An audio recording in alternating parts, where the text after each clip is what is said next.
In the harvest, fields now ripened, there is work for all to do. Hark, the voice of God is calling to the harvest, calling you. Little is much when God is in need. Labor not.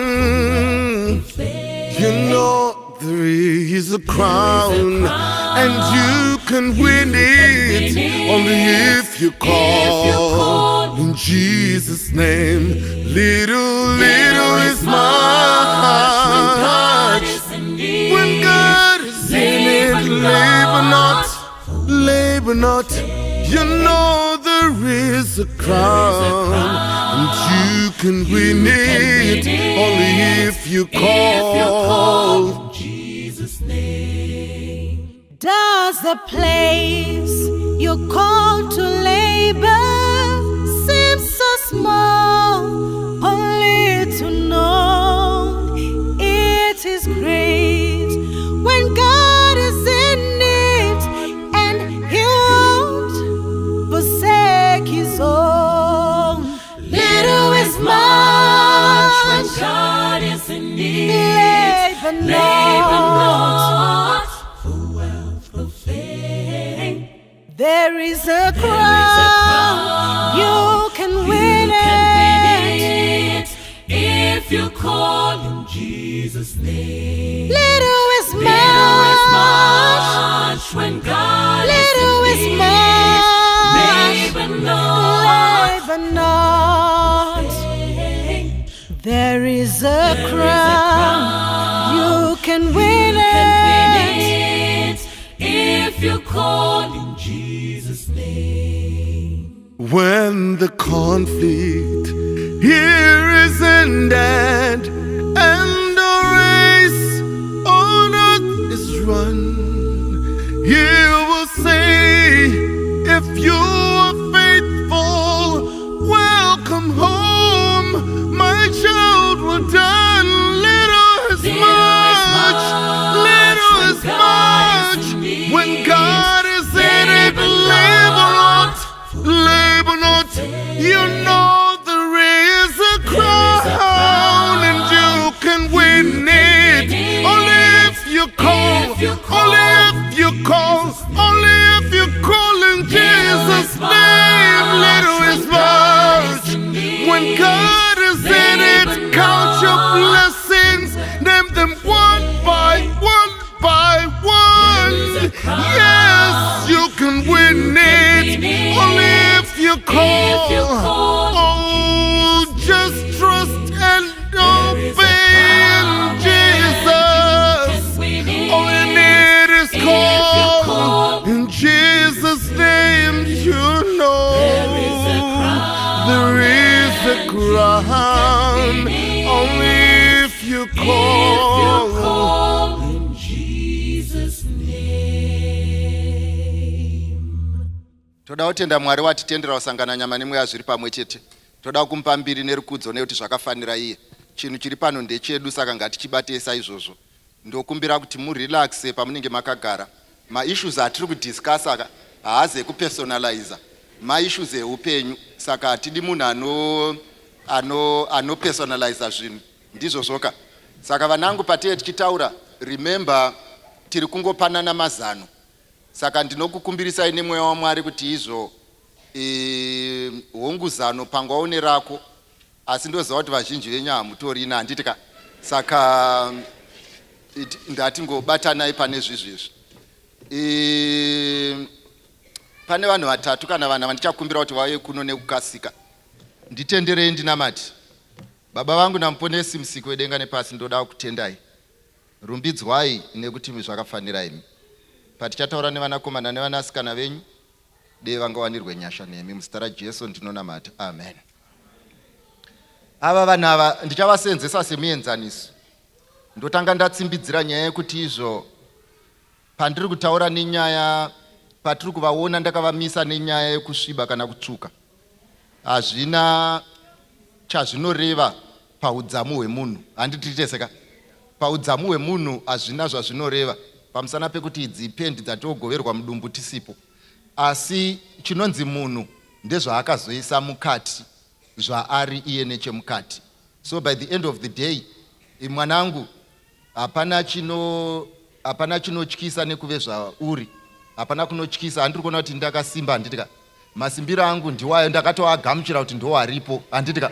Saka hapana, hazvindinetse ndikamira nevamwe vakaonda kudarika inini, ndongoziva kuti pamwe pane zviri kuvanetsa, inini ndinenge ndakasimba panguva iyoyo, handitika. Saka tichazvinetse. Uya mwanangu, chinhu chekutanga chandoda kukuudzai ndechichichi. Ndine mibvunzo mina yandinofanirwa kupindura ndisati ndatanga kudhila nevana vangu vari panapa. Mubvunzo wekutanga wandoda kupindura ndewekuti izvo, vanangu, panobvunzwa mubvunzo unoramba uchinetsa panapa watoda kudzokororana. Ndewekuti izvo munhu ari kuramba kurambwa. Saka ari kuramba achingodzoka paakaudzwa kunzi hazviite. Ende maudzirwo waakaita anogona kunge asina kuudzwa nemashoko ekudzi hazvichaita, asi akaudzwa nemaaction, but izvo ari kuita sebenzi. Anoramba aripo achionekwa pahapo. Akambonzi handisi kukufonera, ndichazokufonera kubva next month but 1. Next month yacho but 1 kana yasvika anenge akubvunza kuti wakazoti kudii. Zviri kunyatsoratidza kuti brains akadzisonyatsopanana moto, ende message haasi kuita sei, haasi kuibata. Saka panapa munhu ari kubvunza wanzi toita sei newe sezvo usiri munhu ari kukwanisa kugamuchira zvinhu zviripo. Chandinogona kuudza ndecho ndatisiyanai neuyu atove nedambudziko rechirwere chatomubata chisingacharapike. Chandava kuda kungoudza ndechekuti izvo kune uyu aona kuti hazvichaita kuti munhu uyu tifambidzane. Unoziva zvinoitika ukatenga pfuti kazhinji kacho paunoiridza, hanzi unotanga waridzira mudenga kuitira kuti kana mbavha dzayo dzichipanana moto ikaziva kuti pane pfuti inoziva kuti ndinopfurwa ndisati ndaba, zviri nani kuenda. Asi ukaona mbavha ichiuya waridzira mudenga, oziva kuti ine masuicidal tendencies irikuda kufira pamba pako. Saka kana mbavha ichisarudza kufira pamba pako, zvinogona kuzokunetsa mangwana muconscience mako. Saka ndo zvakafanana nemwanasikana kana mwanakomana ari kuramba kurambwa, imbavha inogona kufira pamba pako. Saka zvaunofanirwa kuita iwe, unofanirwa kuita zvinhu zvese nesimba rako rese, kuti munhu akadaro usatombomuona kana kusangana naye kana kumuti yesi, kunyange uri mukristo, kusvikira anyatsobata chidzidzo chako, manyatsopabata. Pamusana pekuti hazvina kunaka kuramba uchigara pawaunzi usagare. Wazvinzwa mwanangu?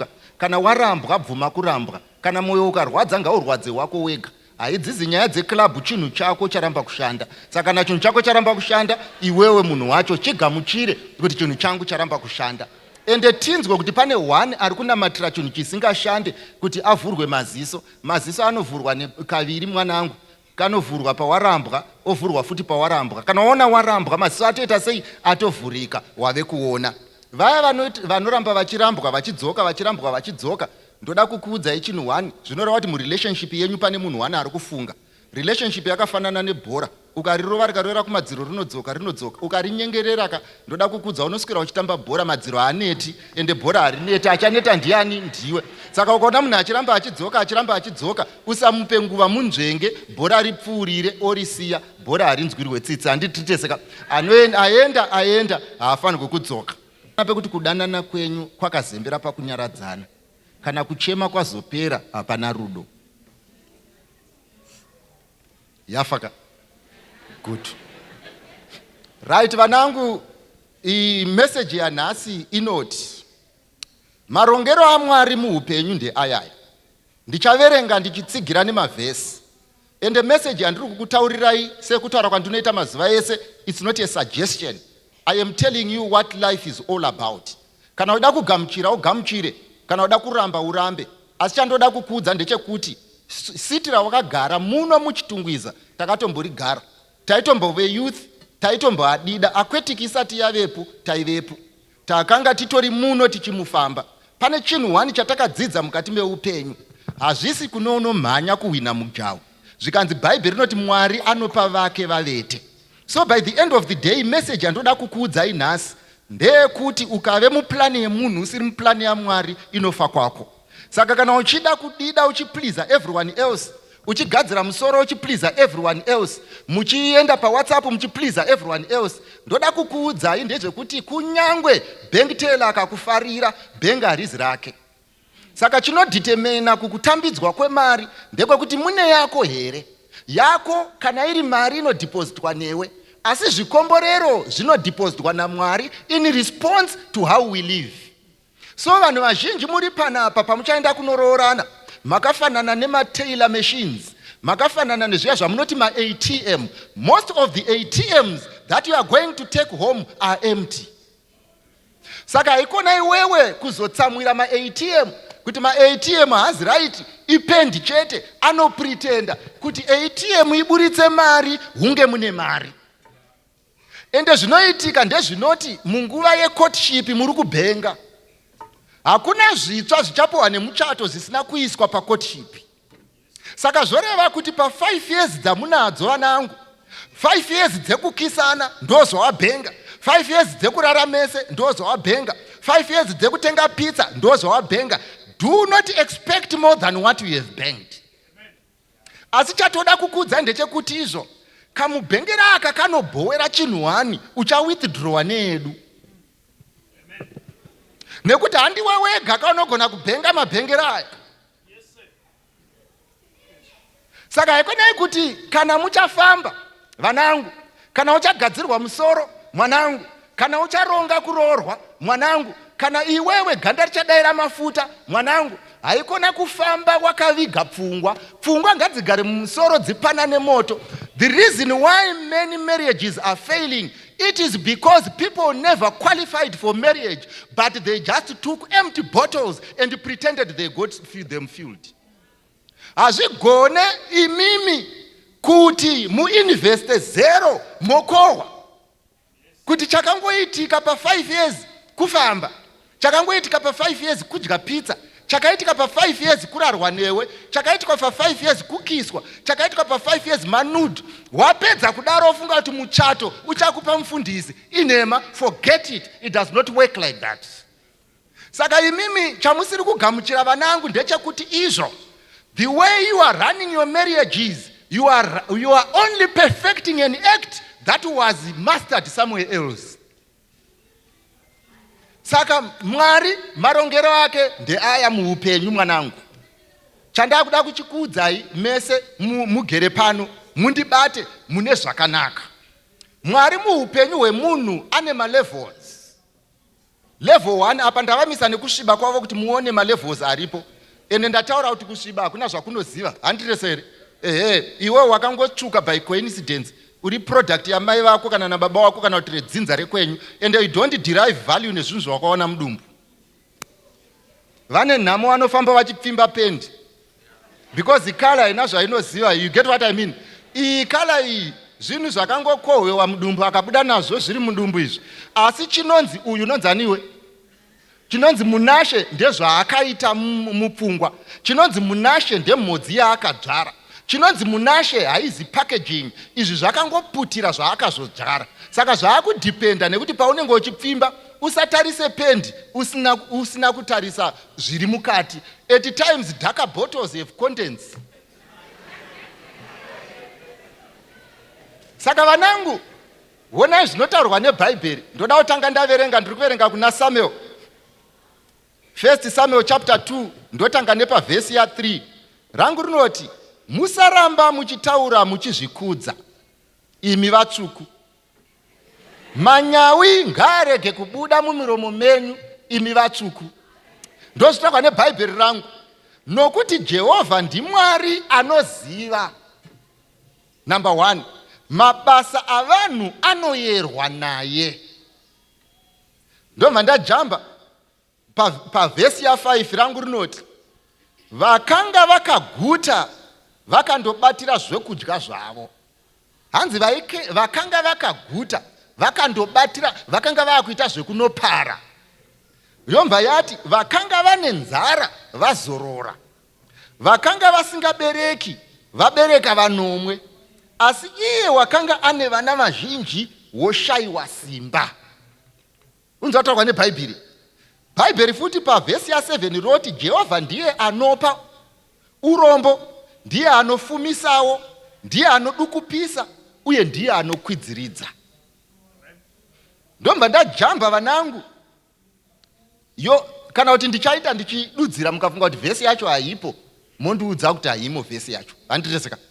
Asi ndoda kutanga nepapa pavana vangu kuti Bhaibheri riri kuti inhema here kuti munhu akaita chikwambo anoita mari. Good.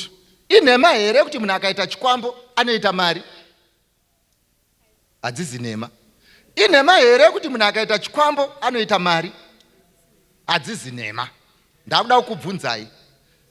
Ndati mboti uyu mwana wangu uyu atukwa naMwari kunzi uchafe uri rombe, omva anotsvaga chikwambo, anoita mari here? Uyu aramba zvikanzi haibude, pamusana pekuti chikwambo chinogona kungopa pasina kuvharwa naMwari. Apa Mwari kana ati hapachina nechikwambo hachiburitsi kana dhora, pamusana pekuti hachichakwanisa. Chikwambo chiri kuita sezvinonzi iansa kune vakakomborerwa, vaigona kunge vakazvipiwa neimwe nzira, ivo vakanozviita neimwe nzira. Saka Bhaibheri panapa riri kuti izvo, kana Mwari achinge avharira munhu gedhi, nyangwe chikwambo hachikwanise kumukomborera.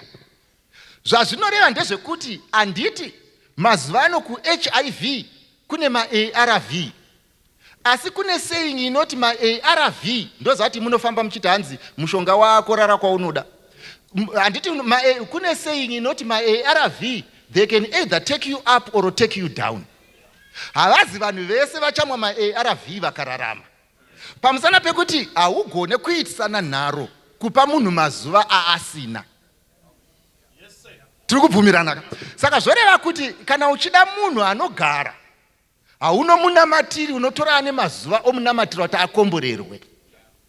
Saka iwewe harizi basa remunamato rekuwedzera vanhu mazuva vasina. Saka mazuva vanoawana nekuita zvinowedzera mazuva. Fanika Bhaibheri rinoti kudza baba vako namai vako kuti mazuva awande. Zvoreva kuti musikana asingakudze baba namai vake anganga akangonaka papendi, asi uchanakidzwa naye kwenguva pfupi because haana mazuva. Saka kana uchida kuroora musikana, unoroora munhu ane mazuva, kuitira kuti muchembere mese zvakanaka, asazokusiya uri chirikadzi kana kuti uri chimborume. Saka mazuva haapiwe nemunamato, anopiwa neaction. Clear? Ende mazuva haapiwe nekudya zvakanaka, anochengetedzwa nekudya zvakanaka. Mazuva anopiwa nemusiki wedenga nepasi. Yakanaka kai? Zvoisa pachena kuti kubudirira muupenyu haizi recipe yehard work. Kubudirira muupenyu irecipe yekuti mushandi amaina zvaakapiwa. Zvikomborero zvagara zviri zvake asi hazviwi zvoga. Asi kushanda hakusiriko kuchamezha kubudirira. Because vanoita rinorema ndo vazhinji vanofa nenzara. Aiwa, nauti izvo baba vako vane problem, havana kana problem ndo ravo iro riya. Asi nini ndiri kuti izvo normally issue iri panapa kukomborerwa kwatinoenda tichinoharvesta. Ndizvo zvoka. Navo vanangu ndakuda kuchikudzai zvino zvakaitika ndezvizvi. Ndakusamaraiza nyaya. Vana vaEli vanoita problem. Vanodanana nemadzimai nekurara nawo pachechi. Zvikanzi vana vaEli vakanga vane forogo yavo ine mazino matatu. Mavaenda vachinoti izvo toda nyama isati nyangwe yapirwa. Hanzi vaiti vakanzi izvo imi mbomirai titange tapisa mafuta tozokupai yamunoda. Zvoreva kuti nyama yaibvumidzwa kudya, asi ivo vaida iri mbishi nekuti vaiona sevanonokerwa. Eri ndokubva audza vana vake zvikanzi, vanangu, munhu akanetsana nemunhu anogona kumureverera, asi ukanetsana naMwari nyaya yako haina anokureverera. Problem inondibhowa ndeyekuti vana ava, remember, vakanga vasiri maprista nekuda kwokuti vakanga vaita zvikuru, vakanga vari maprista by descent. Vakanga vakadanwa madzibaba avo. Ivo ndokubva vangotora ropa revakadanwa ndokugara mune zvakavadanwa, makadanwa ndokubva vaita sezvavo. Now ava vanenge vakangouya sevayeni mapabataka, asi akadanwa ndiani? Ndibaba. Zvino chinozobhowa ndechichi pane nyaya yangu. Mwari umwe musi anotsamwa manje oti eri nevana vako handichakupai futi kuti muve maprista 1, muchafa semarombe 2, muchadya zvokukumbira 3, uye iwewe Eli nevana vako mese muchafa. Ende vari kufa nekuda kwezvivi zvani zvevana. Imimi ndadzoka takutaura nyaya yedu. Imimi every time pamunotaura munongotaura sezvinonzi isu vabereki tokutadzisai kuita zvikomborero. Isu vabereki tinokudzvinyirirai. Isusu vabereki ndisu tinoita kuti muve vanhu vasina kunaka. Isusu vabereki tokubatai rafu. Isusu vabereki topimba pese kwese. Isusu vabereki magirlfriend haazivani. Hatirambe vabereki vane problem. Asi ndoda kukuudzaiwo kuti vana vazhinji vevabereki vanotya Mwari, vana vazhinji vevabereki vanoziva Mwari, vana vazhinji vevabereki vakakomborerwa, vana vazhinji vevabereki vane mari muhomwe, Mwari vazhinji vevabereki vaidzosa shegumi. Ndimi imimi maakutikanya, maakutikonanisa namudhara wedu. Mupi wesadza ratinodya everyday, mupi wesadza raunodya iwe, mupi wemvura yaunogeza iwe. Imimi vana vedu nekurarama kwenyu, nekukopa tsika dzisina chekuita nesu, nekukopa marelationships asina chekuita nesu, nekuita mabasa asina kuita sesu, taakufamba semarombe. Vamwe hatichakwanisi kubhadhara mvura, vamwe hatichakwanisi kuchema pamberi paMwari, vamwe hatichakwanisi kuwana nyangwe sende. Tatukwa nekuda kwenyu vana vedu. Vana vaEri munoda kudya nyama ichiri mbishi, inyangwe isina kurambidzwa kudyiwa yabikwa. Manonokerwa kupi? Because chinhu ichi hapana akanzi asarore, muchinhu ichi hapana akanzi asave nemukadzi, muchinhu ichi hapana akanzi asave nemurume, muchinhu ichi hapana akanzi usanorara nemurume. Ko imimi madirei kudya ichi, madya iri mbishi, mondibvisa pabasa rangu, monditukisa namudhara wangu, monditukisa nemusiki wedenga nepasi, mondinyimisa penjeni yangu, ndorarama serombe, ndoshaya zvandinoraramira. Nekuda kwokuti imimi vana vangu makatora mari yakakosha, makatora mari yandakapiwa nababa mukanoiisa mumavoko emuvengi, iko zvinezvi ndakunyimwa. Muri kuda kuti tizodii pachinhu ichi? Kuti ini ndakabva kwachivi kwandairara muhozi, ndikauya kuno ndikatsvaga imba paD, ndaane 2 rooms, ndikaiwedzera dzikaita 3. Iwewe waakuda kundidzosera kwachivi. Ndodzokera kuhozi ndichiona nekuda kwemunhu anofunga. Saka ndauya panapa kuzokuudza kuti hazvisi kuzoita. Umwe nemumwe achafa neyake nhasi. Hakuna, hatisi kuzoita collective. We will tell you. Kana tapedza kukuudza imosarudza. Isi takatosarudza kwachivi hatidzokeri. Kuchiramba uya handisi kudzokera. Inini mu1 room handisi kudzokera. Ndati inini handisi kudzokera. Kana wada kuenda iwe neboyfriend yako, nevana vako, nevazukuru vako, ndimi muchakwangwayo. Kwete ini. Saka tauya kuzoisirana pachena. Vana vangu honai zvatakaitirwa naMwari. Ndini uyo ndakanga ndiri kwachivi. Mwari ndokubva andivimbisa zvikanzi pachivi ndepapa pamwanangu. Zvikanzi asi ndine plan yekuti ndoda kukubvisa panapa kusvika wasvika uko. Asi handisvitsi iwe, iplani yako nevana nevazukuru. Ini ndomba ndasvitswa zvangu pano. Mwana zvaive mupfungwa maMwari ndezvoti mwana wangu achabva pano oenda palevel 2. Tatiwo kangavirei pendi yachinja. Tobva panapa toenda palevel 3. Asi Mwari manje haangopi nekuti akapromisa inini baba vako. Mwari anopa nekuda kwekuti iwewe naMwari muri kuwirirana. Terms and conditions apply. Saka chiri kuitwa naMwari manje mwanangu ndezvekuti izvo harisi dzungu rababa vako, hakusi kusarongeka kwababa vako kuti vari mu2 rooms, vatori muprocess yekuborodhero. Asi baba vako vakaudzwa nzaiwa handingakubvisi kwachivi kukunangisa kuborodhero, unoita confusion. Saka chirega ndikutange nekuchitungwiza kure. Kana ndasvika newe kuchitungwiza, mwana wako ozomuvha oswedera padhuze, muzukuru ozomuvha oswedera padhuze. Saka process yese iyi yaitwa naMwari, yaitwa naMwari achiitira imi vanangu. Aida kuropafadza imi, aida kukomborera imimi. Isusu chatakanga taita kudzimba kusima modzi, imimi manje maifanirwa kudiridzira kuti imere. Asi dambudziko raitika nderinoti, wakazosangana nemukomana akati mwanangu kuroorwa kure, ngatiidye iri mbishi. kumirira kisi ndaroorwa kure, ngatiidye iri mbishi. Kuti mafuta ambopisirwa Mwari, ngatiidye iri mbishi. Saka iko zvinezvi zvamusiri kuziva ndechekuti mbishi muchadya zvenyu venese vaguta, mbishi muchadya zvenyu venese mazvimbirwa, mbishi muchadya zvenyu mugomwira mvura, asi mbishi kana mapedza kuidya inorwarisa. Ndoda kukudza kuti mudhara anopa upenyu haatore maproteini munyama mbishi.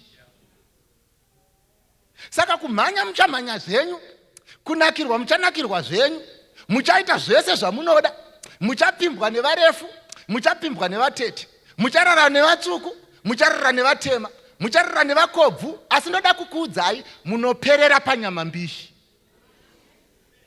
Vazhinji venyu yakafurayiwa muchangoenzwa panext door, yakakangwa muchangoenzwa panext door, zvinonakidza muchangozvinzwa panext door, kubatwa ruoko nemurume uchakunzwira panext door, kukiswa nemurume uchakunzwa panext door. Ndoda kukuudza kuti iyi mbishi ndo paunoperera. Kana mada kuramba muchidya, idyai. Kana muchitoda chidya chese, idya. Kana uchitoda kudya nematumbu, idya. Asi ndoda kudza kuti pambishi apa haupfuure. Kana muchida uyaiti makana, because Mwari ari kutaura zvikanzi ini ndinomezha, ndinoyera munhu nezviri mukati nezvaaita. Hakuna munhu achakomborerwa nekumiramira murelationship. Hakuna munhu achakomborerwa nekupa zvaunazvo. Hakuna munhu achakomborerwa nekudida nzira yese. Hakuna munhu achakomborerwa nekusenda manudhu. Hakuna munhu achakomborerwa nekuve nevakomana vazhinji. Hakuna munhu achakomborerwa nekupfimbwa neakafunda. Hakuna munhu achakomborerwa nekupfimbwa nemwana ane mari. Hakuna munhu achakomborerwa nekufidwa vadya bhita. Ndoda kukuudza chinhu ichi mwanangu, zvikomborero hazvizi mune uyo kana mune uyo. Zvikomborero zvako ndiwo unoenda nazvo. Saka iwewe ukaenda usina chikomborero mukati nekuda kwe-selfish behavior, ukaenda usina chikomborero nekuda kwe-foolish behavior, kuramba kufunga, nguva yekufunga, kuramba zvikomborero, nguva yezvikomborero, kuramba kupromiswa, nguva yekupromisa. Ndoda kukuudza mwanangu, nhasi mugere pano makamirira vamwe vese vari panapa, ndevekuti vazhinji venyu muchaperera panyama mbishi. Vazhinji venyu munenge muchididarani muchikumbira hupfu. Vazhinji venyu imimi munenge muchinotaura naheadmaster nenyaya yeschool fees. Pamusana pekuti kudii, Mwari waida kukubvisai apa, okusvitsai apa, okubvisai apa, okusvitsai apa, okubvisai apa, okusvitsai apa. Imimi mukanzi imba yebhorodheo iyi kana kuti izvodumba ranhasi mukati ndoda nhasi. Bhuruku uko kana kuti apa iwe ukati nhasi. Ukanzi pano kana uko ukati nhasi. Ndoda kukuudza mwanangu, denga i1. Hakuna achapinda madenga maviri. Kune rako rawakazvipinza neraJehovha raakapromisa. Haungapindi yese.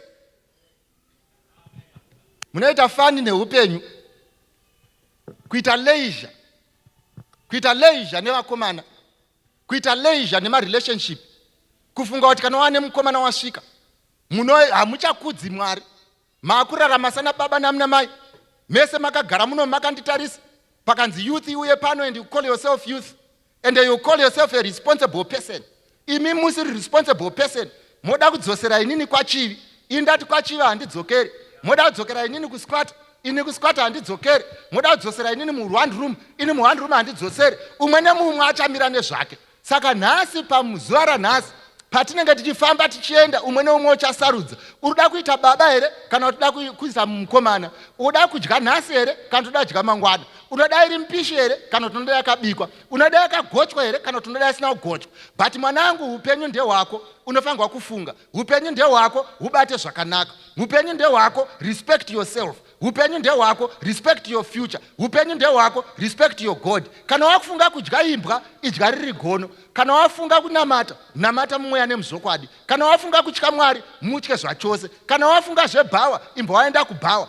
Haikona kumwa mbichana, imbwa wamwa udhakwe. Usamwe mbichana, imwa upere. Why? Pamusana pekuti hakuna zvimwe zvikomborero zvauchawana kunze kwezvawazvitsvagira. Saka vanangu, ndokushuvirai zvakanaka. Mwari arikuda kukuitirai zvakanaka. Mwari arikuda kukusimudzirai. Mwari arikuda kukuitai vakuru. Haasi kuda kukuitai muswe. Haasi kuda kukupedzai. naJesu hazvikone. naJesu zvinoendeka. naJesu munosvika.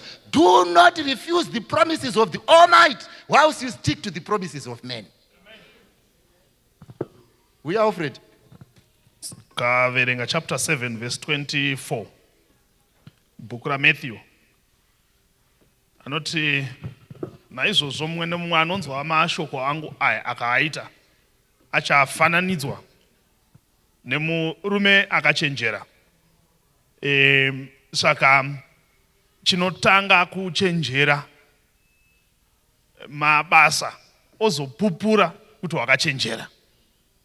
Halo? Unogona kuda kuita mabasa evakachenjera iwe usina kuchenjera. Zvinozongoonekwa. Saka Bhaibheri harisi kutiudza kuti paakazopedza ndo pakaonekwa kuti akachenjera. Bhaibheri riri kuti anonzwa mashoko akaaita akafanana nemurume akachenjera. Bhaibheri roti akavaka imba yake paruware, akanoivaka padombo. Muripere vakomana nevasikana. Handizivi mukuona kwedu kwanhasi kuti uchenjeri huripi kana munhu achienda pakaoma. But Bhaibheri riri kuti ndokudini ikoko, ndokuchenjera. Nditeerere sei. Ndoda kutaura neumwe munhu panapa.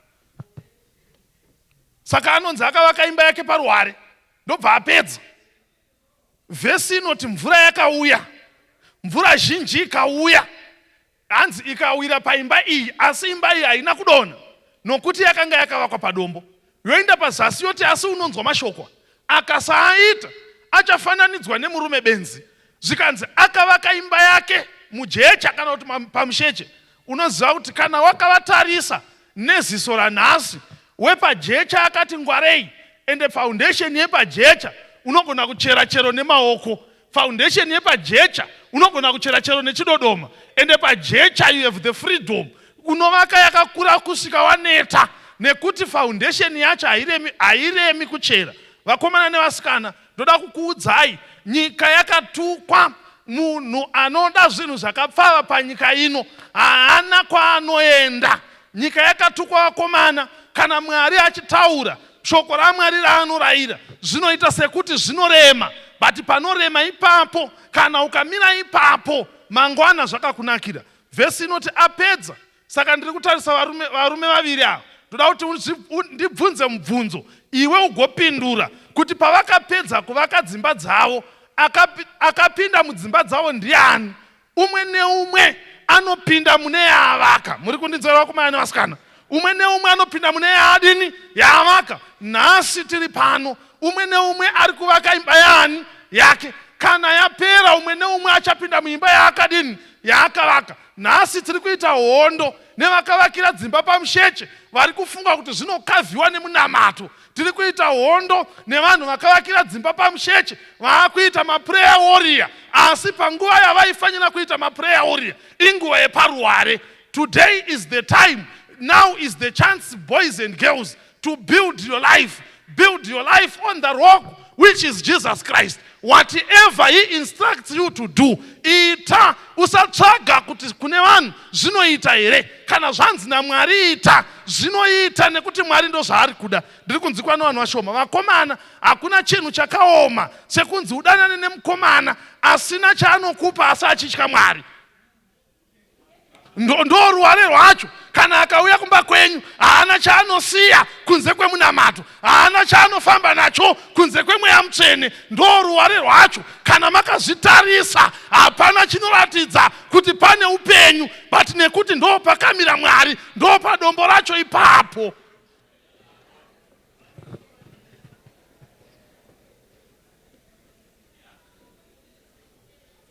Nhasi madhikoni ekuchechi haadiwi. Madhikoni ekuchechi vanoshorwa, haana chaanacho nebhachi rake rimwe chete iroro. Kana denga rakatarisa rinoona ruware roti ani nani achavaka imba yake nemukomana wetaipi iyi.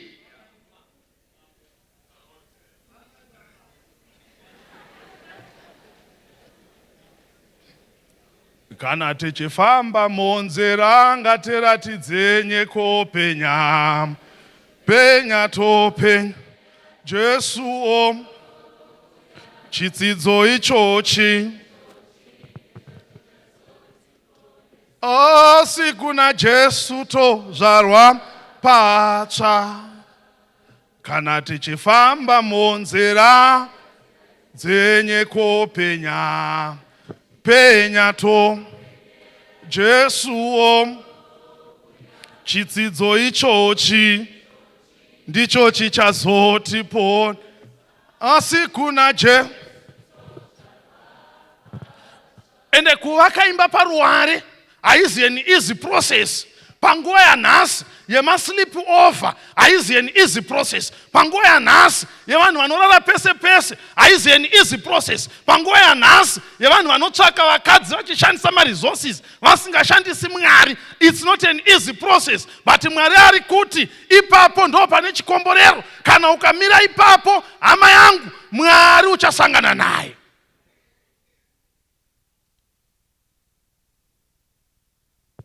Vane nhamo vanoda zvakapfava sehonye.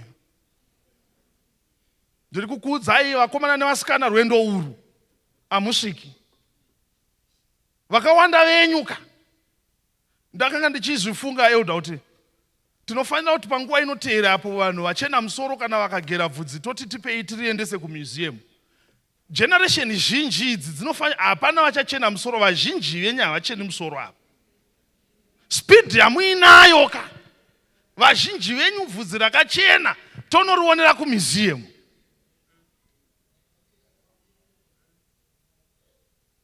Mwari wenyu ashadai angatirangarira. Ndichigara pasi ndinotarisa chapter Isaya anotaura kuti iwe hauna kunzwa here. Chapter 40 verse ya 28. Hast thou not known, hast thou not heard, that the everlasting God, the Lord, the creator of the ends of the earth, fainteth not, neither is weary. There is no searching of his understanding. Verse 29. He giveth power to the faint, and to them that have no might, he increaseth strength. Even the youths shall faint, and be weary, and the young men shall utterly fall. Verse 31. But they that wait upon the Lord shall renew their strength. They shall mount up with wings as eagles. They shall run and not be weary, and they shall walk and not faint. Shamari yangu, anza hauna kunzwa here kuti kuna Mwari anopa vasina simba. Ndiri kuti kudini hama yangu, haizi mhosva kuti hauna simba. Mhosva ndeye kuti hauna simba, anopa simba aripo. Haizi mhosva shamwari kuti zviri kukuremera. Mhosva ndeye kuti uri kuremerwa wakatakura luggage uri mubhasi. Haizi mhosva kuti une utera. Problem ndeye kuti une utera iko kuine ari kuda kukubatsira. Hauna kunzwa here kuti parwendo rweupenyu hwanhasi apa nemakwiriro aita upombwe chero majaya achadona. Haupina kupanzwa here kuti nemakwiriro aita upombwe iko zvino upombwe hwakarembera painternet, hwakarembera mumawaves, uri mumhepo ukangobatidza foni yako pawaenda unosangana nawo. Ipapa kunyange majaya achadona, kunyange vane simba vachaumburuka, but vanomira pana Jehovha, vanomirira Jehovha vachapiwa simba idzva, vachabhururuka vasinganeti, vachaita marelationship anoshanda. Havadanani nevanhu vari wrong nemhaka yei. They wait upon the Lord. It's not old fashioned kunamata. Hauna kundinzwa. Hazvina kusara kunamata. Uri kubenga strength. Ndoda kunamata noumwe munhu anoti Mwari ndipewo simba. Kana uchiverenga vakomana vana vaElika, ukazomuvaverenga zvakanaka, Samueri anoti kwanzi vakanga vachinamata Satani. Imimi munofunga kuti masatanisti vanhu vanouraya vanhu nekudini? Madepartments. Mamwe masatanisti vanoita vasikana 4. You are of your father the devil. Ndiri kukuudzai. Mamwe masatanisti vanoita vakomana 5. enda ukazotsvaga kuti Eli anga achitaurwa na elder. Eli ndiye anga aine voice rekuti Samuel paakadaidzwa naMwari akafunga kuti adaidzwa naEli, kureva kuti izwi raEli nezwi raMwari zvanga zvakafanana, asi anga aine vana vasingatyi Mwari. Ndiri kutaura mberi kwevana vemaelders vanofamba nemakondomu muhomwe. Ndiri kutaura nemaelders vasingarari kudzimba dzavo, vanorara kana vari kucollege vanenge vachigara nevakomana. Vanomirira Jehovha vachapuwa simba idzo. Aripo here mangwananani? Tini ndanga ndisisina simba. Ini ndonzwa kuneta. Ndokumbirawo kuti Jehovha ane simba vamire neni. Ari pakadaro. Ndouya kumchinjiko ubofu neuro. Anoti ni Mwari ndipewo simba. Kana aripo simba namatenewe. Mwari nguva idzi tiri kuvaka paruware ndipewo simba. Ndosimbira kunemi nyenye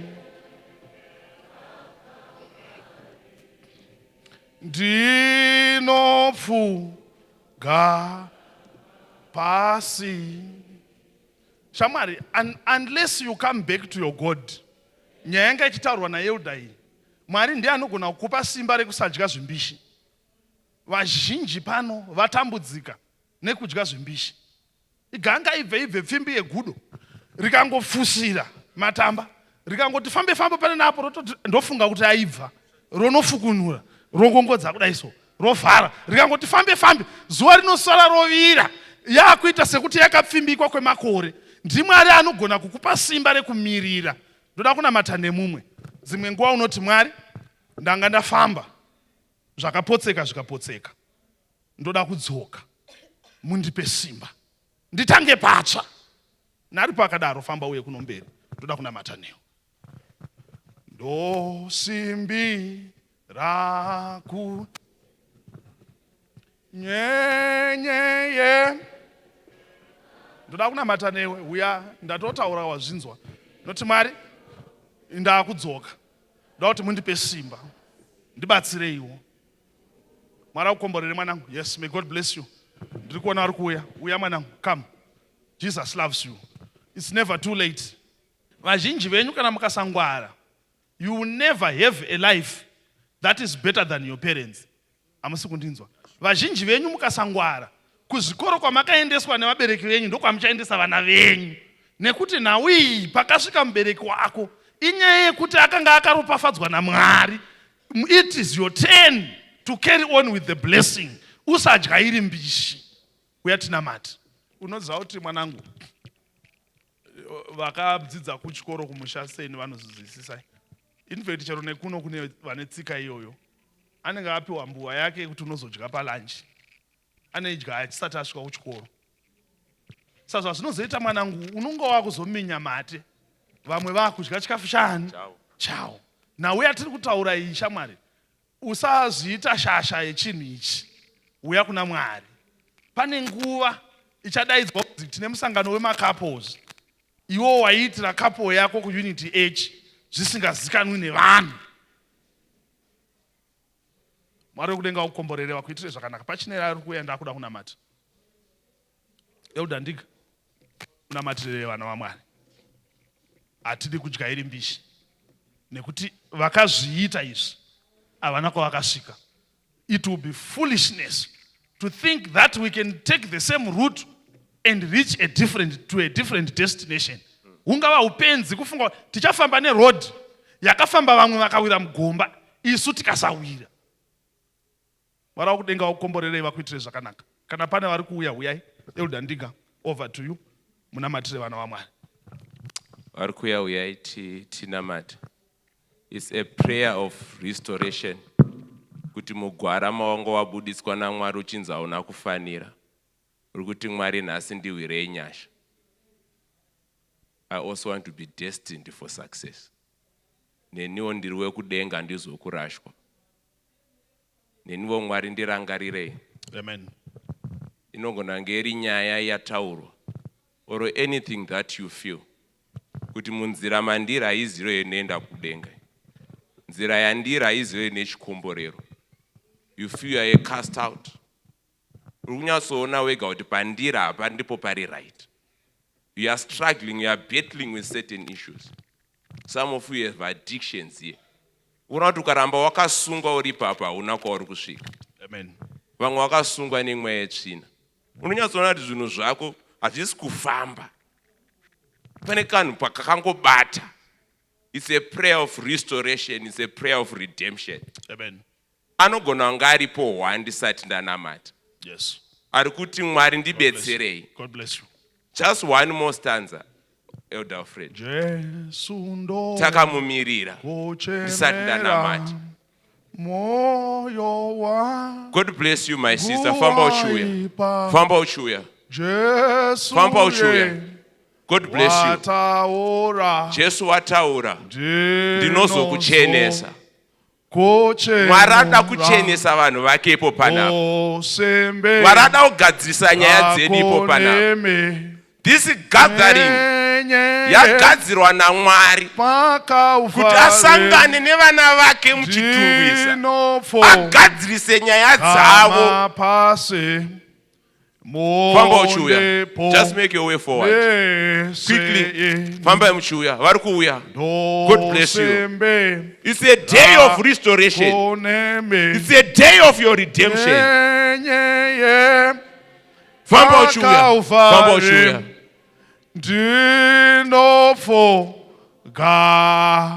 Famba uchiuya. Mwari atiponese. Tiponesei Mwari. Tiponesei Mwari. Fambai muchiuya. Tiri kuuya kuna Mwari wedu. The God of our redemption. The God of our restoration. Tine ubofu. Tine urombo. Hatina chinwe chatinoda. Mwari tiponesei.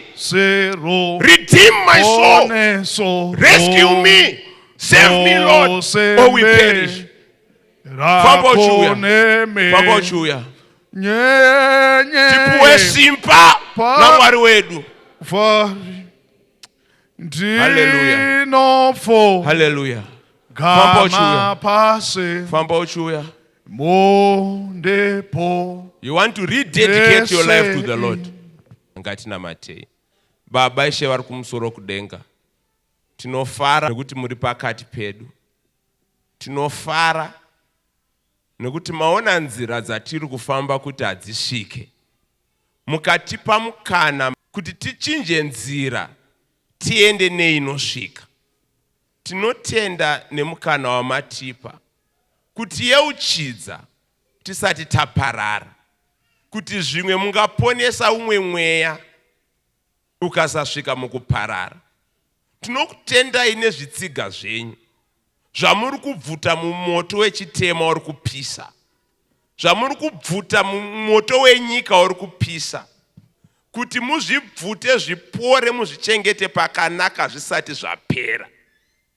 Tinokutendai Mwari with this great opportunity to rescue and restore your children. Tinokutendai Jehovah nemukana wamapa vana vari pano kugadzirisa nyaya dzavo neukama hwenyu nemi, kuti imi Mwari muvabvute muruoko gomuvengi anga achipika kuti ava ndinoparara navo.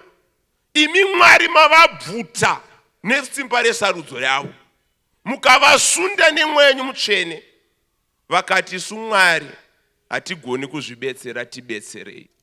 So we surrender them into your mighty hands. Kuti Mwari gadzirisai nyaya dzavo. May you break the chains that bind them. Dzinga imwe yetsvina inoita hover around their lives. Zvinhu zvavo ngazvisunungurwe nezita raJesu. Break the addictions that bind them. Break the habits, Mwari, dzavasingagoni kubuda vari vega. Bvisaiwo zvituko zvimwe zvanga zvapa musoro pavo. Imi Mwari natsai nzira yavo. ramangwana ravo rijeke, vaponeseke, vaitewo michato yakanaka, vaitewo upenyu hune pundutso, vagone kuponeseka mukati muupenyu hwavo. Komborerai pavanobata, komborerai pavanopinda. Protect them and guide them munzira dzavo.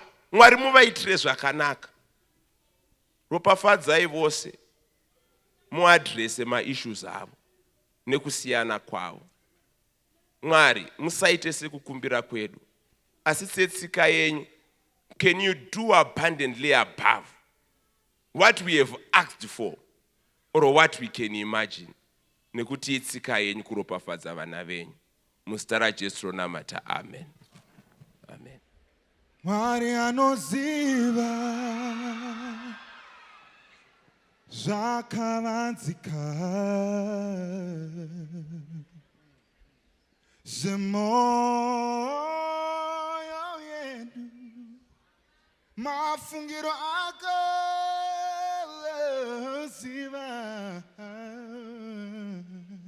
Ishe anaona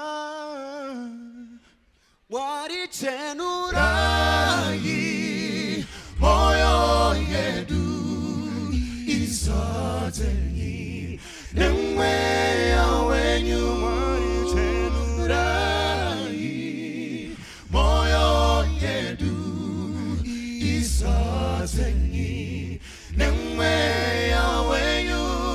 Tisafunganya zvakaipa, tikare pedyo nemi.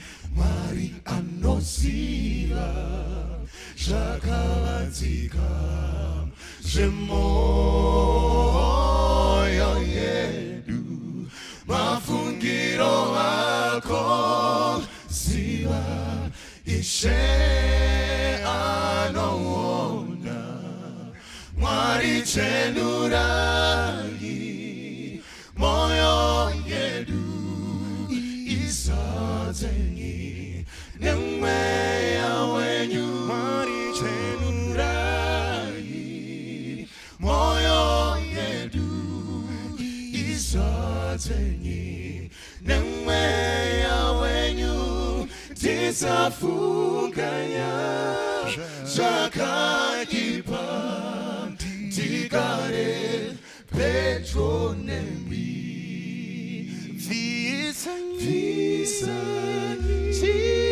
Chindidi tipe moyo unoyera apotofaba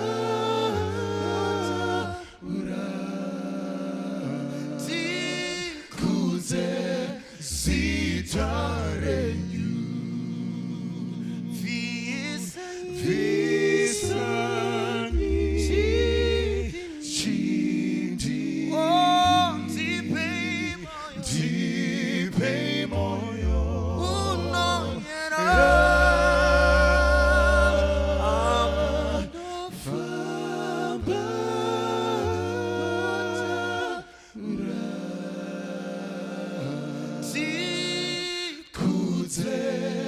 Zita